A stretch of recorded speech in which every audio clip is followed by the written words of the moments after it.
They chose her birthday, her own birthday. Her mother-in-law walked through the garden with a sealed envelope, dressed like she was delivering justice. Her husband looked away. The crowd went silent. Her triplet daughters held hands. What none of them knew, she had been waiting for this day. The garden was beautiful that evening. String lights were strung from post to post, crossing over each other like stars somebody hung low on purpose. Round tables sat dressed in white linen. Flowers filled every corner. A banner above the entrance read, "Happy Birthday, Lenora," and it swayed gently in the late afternoon breeze like it was proud to be there. Neighbors and family friends had dressed up. Children were running through the grass. Someone had set up a speaker near the back fence, and a slow, warm song was floating through the air. It looked like a celebration. It felt like one too, at least for a little while. Lenora stood near the main table in a soft ivory dress. She was 42 years old, graceful in the way a woman becomes when she has been through things and decided not to let those things take her shape. She had a stillness about her that some people mistook for shyness. She was not shy. She was measured. She had a quiet that came from somewhere deep, the kind of quiet that holds more than it ever lets out. Her 3 daughters, Nia, Celine, and Dara, were running through the garden in matching yellow dresses, chasing each other, laughing loud the way 10-year-olds do when the world still feels like it was made for them. Lenora watched them run, and her face did what it always did when she looked at those girls. It softened. Whatever she was carrying, whatever she had been carrying for months, it lifted for just a moment whenever she looked at her daughters. She poured lemonade into a cup and stood at the edge of the party, watching everything with those quiet eyes of hers. Her husband Kofi arrived late, not a little late, the kind of late that made a statement. He walked through the gate with his phone in his hand, barely looking up. He did not walk to Lenora first. He walked to his mother. Claudette was a tall woman in her late 60s, dressed in deep navy, with the posture of someone who had decided a long time ago that softness was a weakness she could not afford. She and Kofi embraced, and he bent his head close to hers and said something low. She nodded. That was the first thing the guests noticed, not the birthday woman, the late husband and his mother. Then Kofi drifted across the garden toward his friend Deshawn, and the two of them found a corner near the fence and started laughing about something only they knew. Lenora saw it. She always saw everything. She just never made a scene about what she saw. She picked up her lemonade, took a slow sip, and smiled at the neighbor's wife who had just walked over to wish her happy birthday. Then the woman walked in. Her name was Renee. She was in her early 30s, overdressed the way people are when they are trying to communicate something. She did not have an invitation.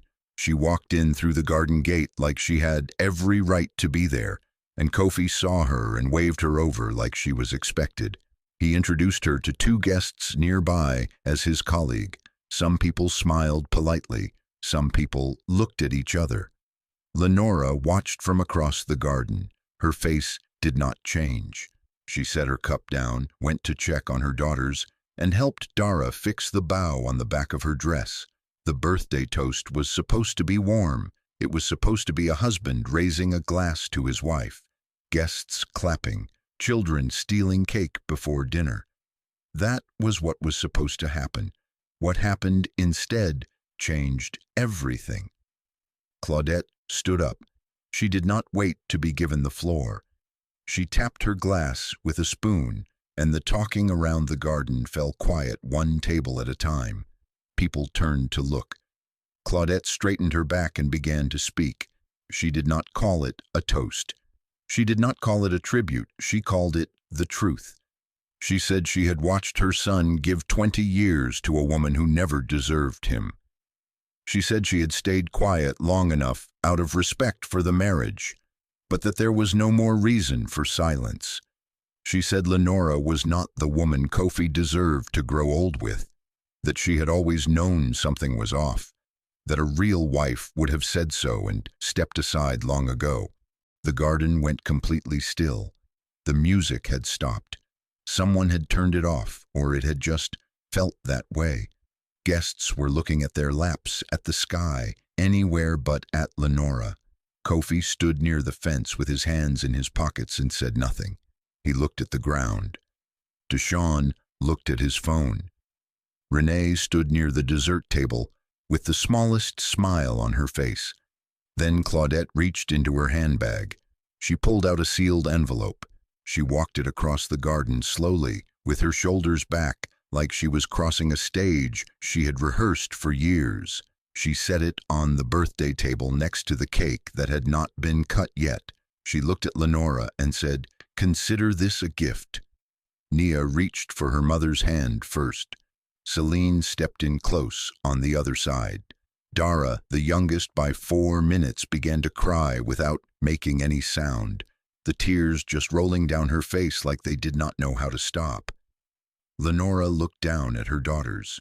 She put one hand on Nia's shoulder and one on Dara's cheek and wiped the tears with her thumb. Then she looked at the envelope on the table. Then she looked at Claudette. Then she looked at Kofi. He still did not say anything.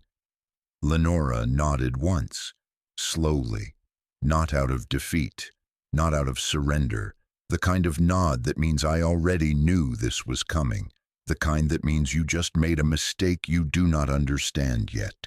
What Claudette did not know, what Kofi did not know, what not one person standing in that garden that evening could have possibly imagined, was that every inch of the ground beneath their feet belonged to Lenora. Every flower, every light, every table, the whole $17 billion story started right there, right in that garden, on that evening. At that birthday party, they turned into something else. To understand Lenora, you have to go back. Way back, before the string lights and the ivory dress and the sealed envelope on the birthday table. You have to go back to a small town in rural Georgia where the roads were red clay and the porches were wooden and wide, and the mornings smelled like pine and something baking. That was where she came from. That was the ground she was made from. Her parents died when she was 7. A car accident on a wet highway late November, the kind of night that takes things without warning.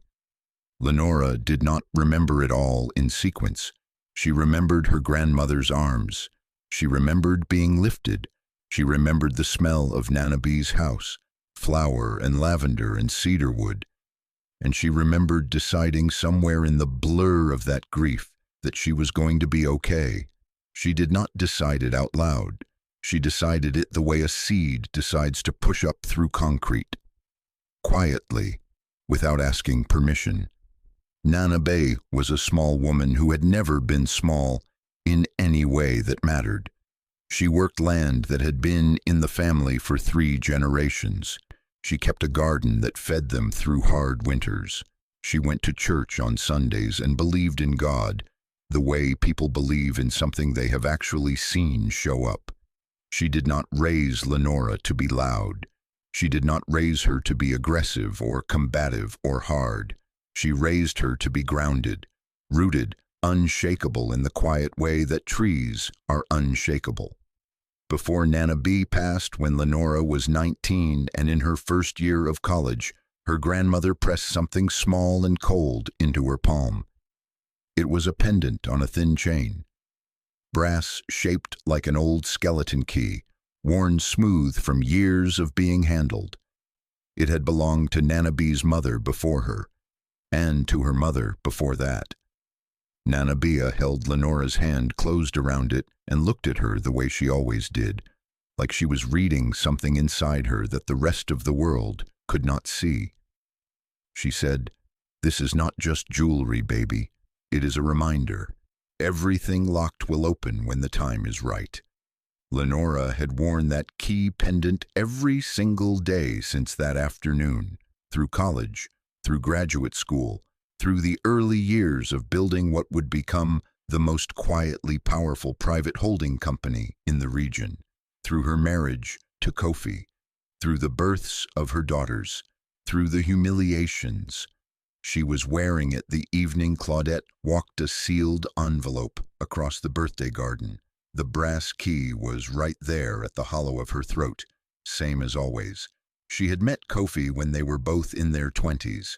He was charming then, not deep but warm, the kind of man who made rooms feel lighter when he walked in. She had loved him in the way young people love, fully, without asking enough questions. She cooked for him in those early years with real joy. She read their daughters' bedtime stories in 3 voices, one for each girl.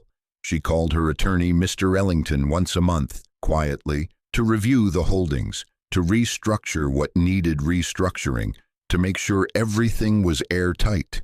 She did all of it without drama, without announcement. She had never told Kofi the full truth about what she had built, because she needed to see who he was first. She needed time to watch him, not because she was suspicious in the beginning, because Nana Bea had taught her that a woman who knows what she owns never has to raise her voice, and a woman who knows who someone is never has to be surprised by them. She had watched Kofi long enough now. She knew exactly who he was. She had known for a while. The woman they humiliated in that garden was never the woman they thought she was. They looked at her silence and saw emptiness. They looked at her calm and saw someone who had no options. But silence was never emptiness for Lenora. It was the only language powerful enough to hold everything she carried. After the birthday party, things moved fast in that quiet, suffocating way that betrayal always moves. Not in explosions, but in slow leaks.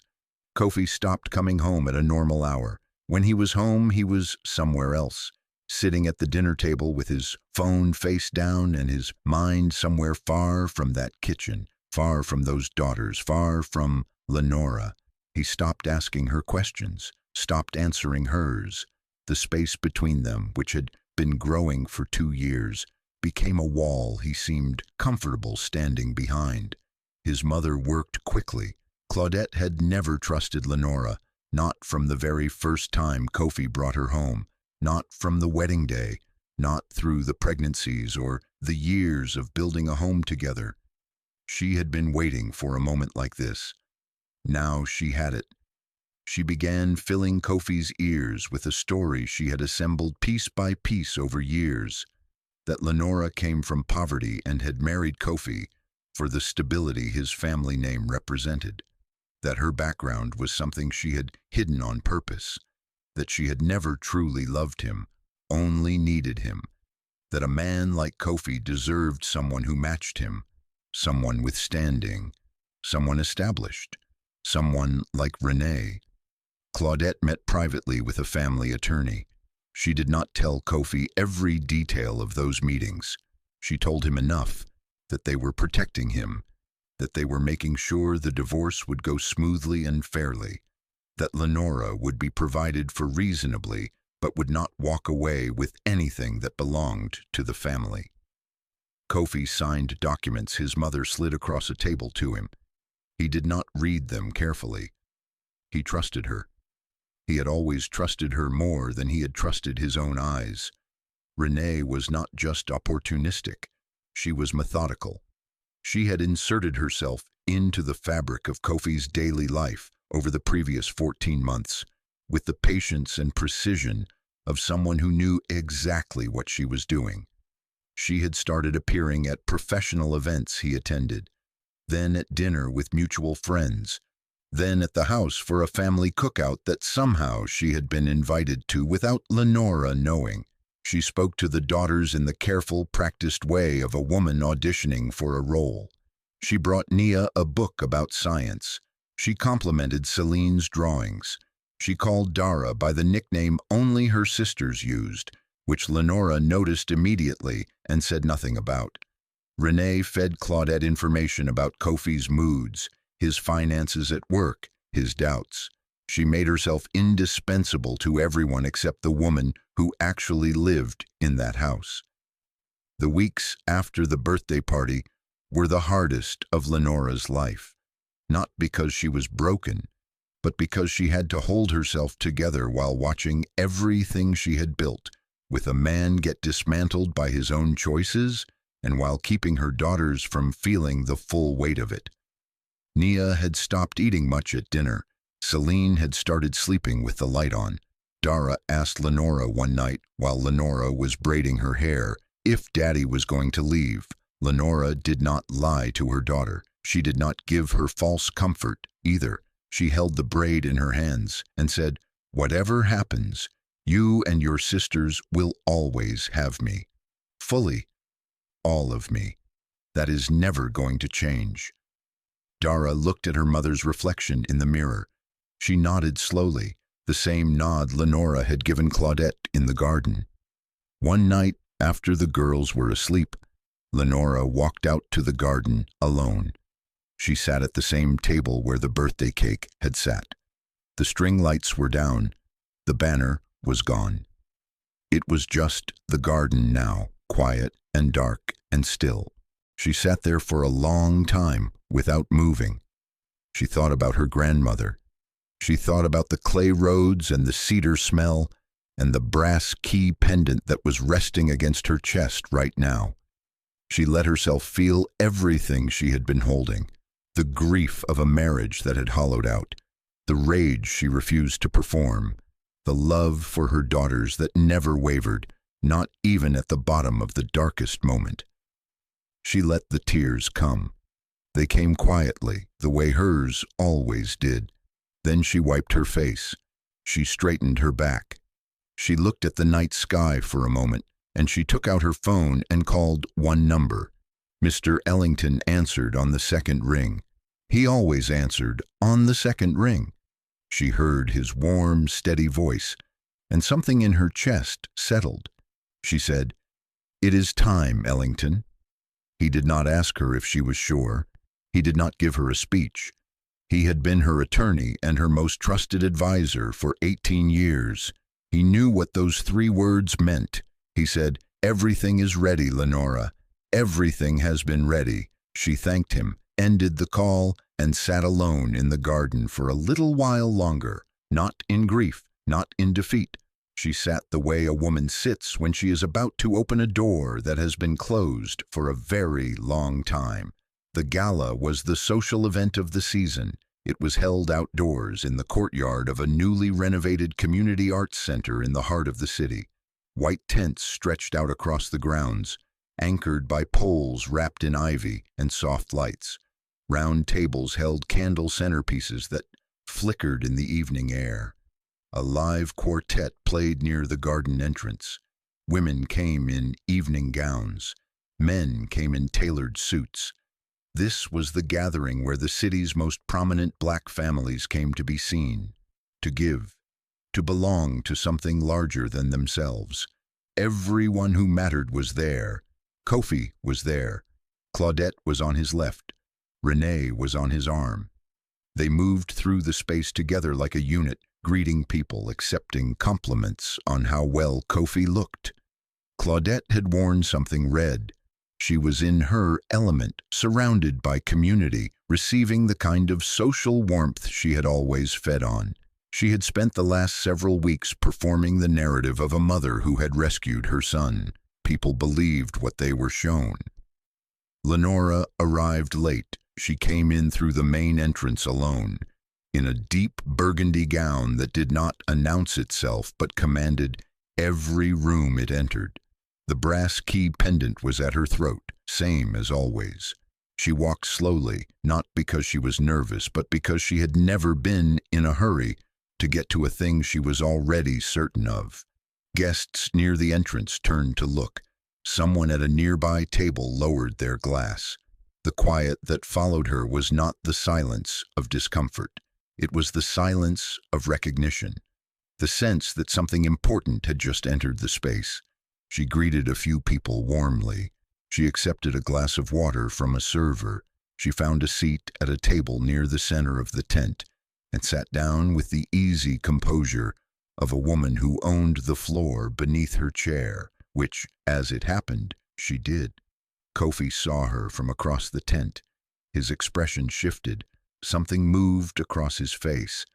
Not guilt exactly, something more complicated than guilt, something that looked like a man starting to sense that he had miscalculated badly, but not yet knowing how badly.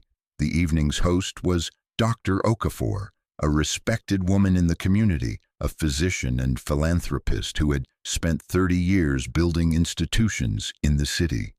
She was dignified, precise, and she did not waste words. She approached the microphone near the front of the tent, and the quartet played itself quiet. The crowd settled. Dr. Okafor thanked the guests for coming, spoke briefly about the work the Arts Center represented, and then said there was one announcement she had been looking forward to all evening. She said that the gala, the renovation of the community space behind them, and the scholarship fund being launched tonight had all been made possible by a single private philanthropic contribution. She said the holding company responsible had been operating quietly in the community for nearly 2 decades, building, investing, waiting to give back at the right scale. She paused, and then she said the name, Nana Bia Holdings, LLC. The tent went quiet in the way that only happens when a name lands and people feel it before they fully understand it. Dr. Okafor said she would like to invite the founder of Nana B Holdings to come forward. Lenora set her water glass down on the table. She stood up. She smoothed the front of her gown, and she walked to the microphone with the same unhurried, grounded pace she had carried her whole life. She did not look at Kofi. She did not look at Claudette. She faced the crowd. She spoke for 4 minutes. That was all it took. She said her grandmother's name and let it sit in the air for a moment. She said that everything she had ever built came from a small woman on a red clay road in Georgia who believed that dignity was not something you performed. It was something you protected. She said that she had spent years building quietly because her grandmother taught her that the loudest thing a woman can do is outlast what tried to break her. She thanked Mr. Ellington, who was seated near the back of the tent with a small, steady smile.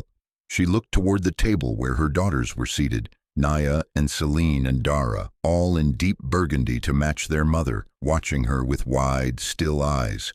She smiled at them. They smiled back. Then she stepped back from the microphone, and the screen behind the tent's center pole lit up. It was a simple presentation, clean, professional. It showed the profile of Nana B Holdings, total asset valuation, $17.3 billion, properties across 6 states, mineral rights acquired through a land inheritance, and 2 decades of patient legal strategy, a real estate portfolio, a private equity division, a newly established foundation, and near the bottom of the screen, listed simply among the holdings, a residential property address. The address of the house Kofi and Claudette had assumed would be theirs when the divorce was finalized. The crowd read it. Then they understood it. Kofi's face went completely still, the kind of still that comes when every assumption a person has built their life on suddenly loses its foundation at once. He stood there holding his drink without drinking it, like he had forgotten what it was for. Claudette gripped her clutch with both hands. Her eyes moved from the screen to Lenora and back to the screen. Renee looked between Kofi and Claudette and then at the screen again, and something shifted in her expression, a recalculation happening in real time. The murmuring started low and then rose the way a wave rises. People were leaning toward each other, whispering, piecing it together. The birthday, the envelope. The woman they had watched receive divorce papers in front of her children. The woman who had said nothing that evening and nodded once and held her daughters close. That woman owned all of this. On her way out, Lenora passed the table where Kofi was standing. She did not stop. She did not speak. She did not look at him with anger or with triumph. She simply walked past him with that quiet, measured step of hers. And as she passed, she reached up and touched the brass key pendant at her throat, the way she had every day since she was 19 years old, and she kept walking, Some people thought that touch was for him. It was not for him. It was for Nana Bay. It was always for Nana Bay. The divorce proceeded, but it did not proceed the way Claudette had arranged it. The documents Kofi had signed without reading carefully, the ones his mother slid across the table to him in the weeks after the birthday party, contained clauses his attorneys would later describe as deeply unfavorable. He had unknowingly relinquished several claims and protections that could have worked in his favor. When those attorneys learned the full picture of Lenora's financial position, the posture of aggressive negotiation they had planned quietly dissolved. They began managing expectations instead. The house Kofi assumed he would keep transferred cleanly back into Lenora's trust. His financial position, stripped of assets he had believed were shared, was significantly smaller than he had built in his imagination. He was not destitute, but he was far from where he thought he would land. His professional reputation followed.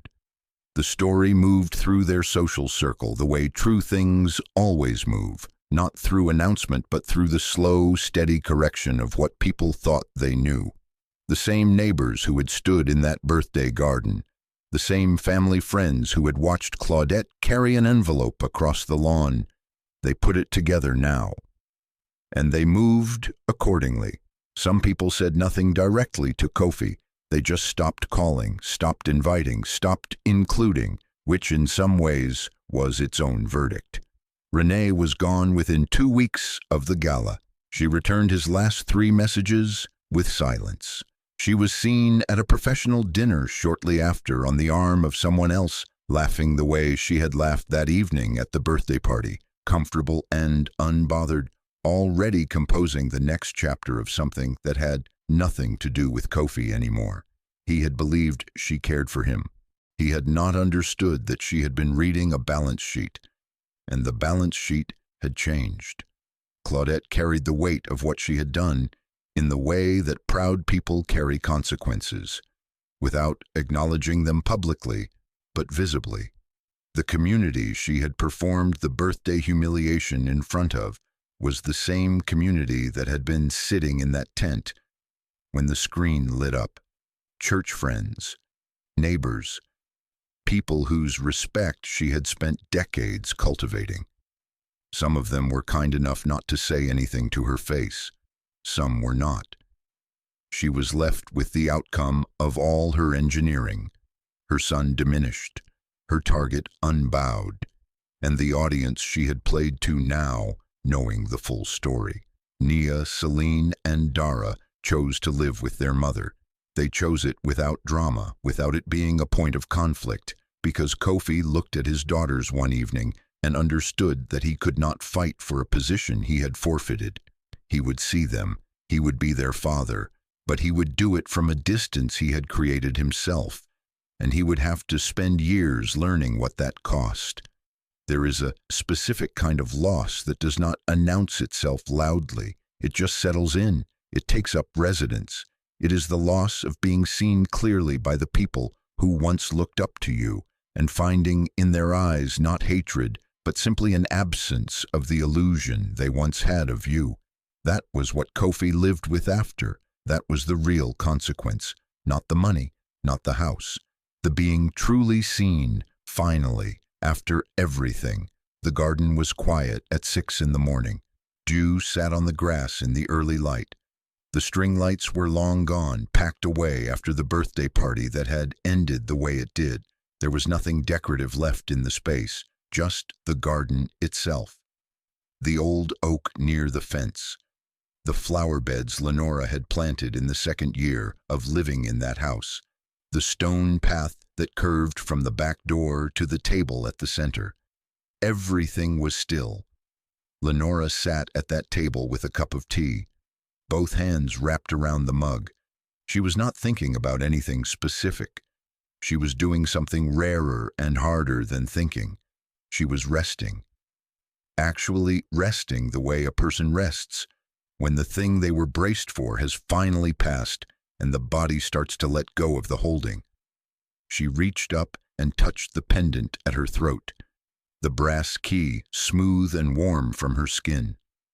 She closed her eyes for a moment. She thought about a wooden porch in Georgia. She thought about flower and lavender and cedar wood. She thought about a small woman's hands pressing something cold into her palm and a voice telling her that everything locked will open when the time is right. She opened her eyes. She looked at the oak tree near the fence. Then she heard the back door open. All three of them came out at once, still in pajamas. Nia first with her hair wild from sleep, then Celine with one sock on and one in her hand, then Dara running on the stone path in bare feet, calling Mama before she even reached the table. Lenora turned in her chair and opened her arms. They piled into her, all three of them, Nia on the right, Dara in the middle, Celine folded in from the left. The tea nearly spilled. Nobody cared. Lenora pulled them in and held them there, her arms around all three daughters at once, her face pressed into the top of Dara's head. She breathed in. The early morning light came through the oak trees in long slanted lines. It fell across the table, across the girls in their pajamas, across Lenora's hands on their backs. It was golden and quiet and full of the specific peace that only comes after something hard has finally ended. Nia looked up at her mother after a moment. She asked if everything was going to be okay now. Not in the anxious way she had been asking for months. In the real way, the way a child asks when they are beginning to believe the answer. Lenora looked at her oldest daughter. She touched her face with one hand. She said yes. She said it simply and directly and without any hesitation, the way Nana B used to answer questions that mattered. Yes, everything is going to be okay. They thought her silence was emptiness. They mistook her patience for weakness, but a woman who builds in secret, who carries her power quietly, who waits for the right moment. She does not need to announce herself. The ground itself speaks for her, and sometimes, when the time is finally right, everything locked opens, all at once, right on time. If you saw yourself in Lenora or someone you love, drop a comment below and tell us what part hit you the hardest. Do not forget to like this video because it helps more people find stories like this one. Subscribe if you have not yet. We put our whole heart into every story on this channel, and share this one. Someone out there needs to hear it today. We will see you in the next story.